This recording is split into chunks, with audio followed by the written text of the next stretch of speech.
What's up, guys? If you're looking to break into venture capital, keep watching this video. And guys, thank you and welcome back to the channel. I want to do something just a little bit different, right? So I'm currently in the process of breaking into venture capital, and I've learned so much, and I want to pass it back to other people. Essentially, if you're looking into the space, maybe you're a former banker or consultant, or maybe you're somebody that just doesn't know where to go and all these other things. So venture capital is pretty much the practice in finance where you are giving a startup capital to become the next biggest company, your Walmarts, your Airbnb, all these other things. At some point, a lot of bigger companies have taken some form of investor financing. So I just want to show you that, you don't have to be born into a rich family, and you don't have to go to an Ivy League school if you don't want to take the steps to kind of break into this industry, because there's lucrative ways to do it.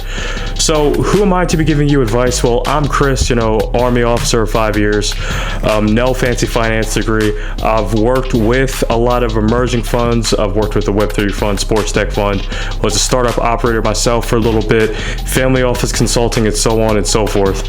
And to be quite honest with you, I've met a lot of great people, a lot of good practices, and I just want to tell you guys along the way, so that way it's a little bit easier for you guys. So with that being said, let's go into some actionable steps on how to break into venture capital. So first, let's cover a little bit of psychology, right? If it's easy, it shouldn't matter. So just realize that this is going to be a very hard thing to do. On average, venture capital jobs are not posted on the internet like that, and it's going to take a lot of networking. So just be ready for that. So first piece of advice, right? Get good with startups. Startups raise a lot in frequency, right? And the best way to paint your picture to an investor is to build what's called a track record. Your track record is helping startups raise venture capital successfully and bringing good quality startups to investors for enterprise value for their portfolio.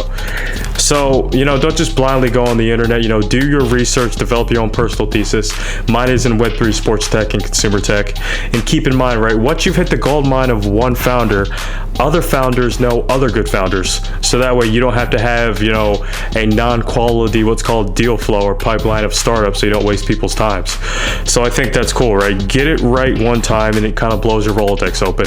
Also, get friendly with what's called accelerators. These are entities that get founders off the ground for a little bit of their equity to go pass them on to investors later on down the line. Some of the ones that I like working with is Techstars. I've worked with Mass Challenge and a bunch of other people. Just make sure they have a good track record, because there's been ones that haven't. So I thought that was pretty cool. And next one I'm going to be talking about is talking with what's called emerging managers. And this one gets kind of cool, right?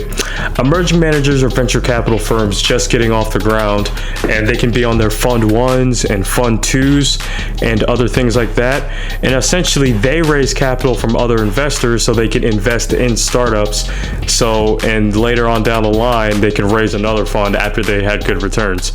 Now you could be pivotal in their success by helping them raise investor money, family offices, private equity firms, or whatever.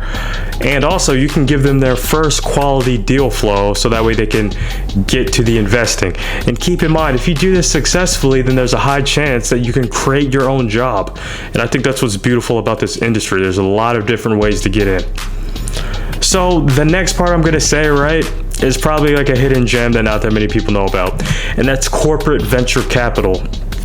And regular venture capital, they have to do a capital call and grab money in order to invest. But corporate venture capital, you're investing from the balance sheet from a big corporate entity. So think of this, there's big giants like AT&T Ventures, Salesforce Ventures, Bain Venture Ecosystems, all these other things. Theoretically, you can work in this for a little bit, and if you like it, you can stay. If not, you can normally downgrade to traditional venture, because that, and I wouldn't even say downgrade, I'd just say switch, focuses. But it's looked at very highly when you've worked for these entities, because you're still doing the same exact thing. The capital just comes from a different source. Next one might not be, applicable to everybody, but, do a little bit of startup operating time, just do well in it. Startup operations are looked at highly, especially when you hit major key performance indicators, and maybe you even help with the fundraise. I've done that in the past as well. And I think the last one that I would like to say is looking into what's called family offices. Family offices are exactly what it sounds like, a large entity that has, family earned capital that they look to deploy in assets, right? And a lot of these assets can be like oil and gas and other things like that, but they also attack called a alternative portfolio where they invest in startups or emerging managers.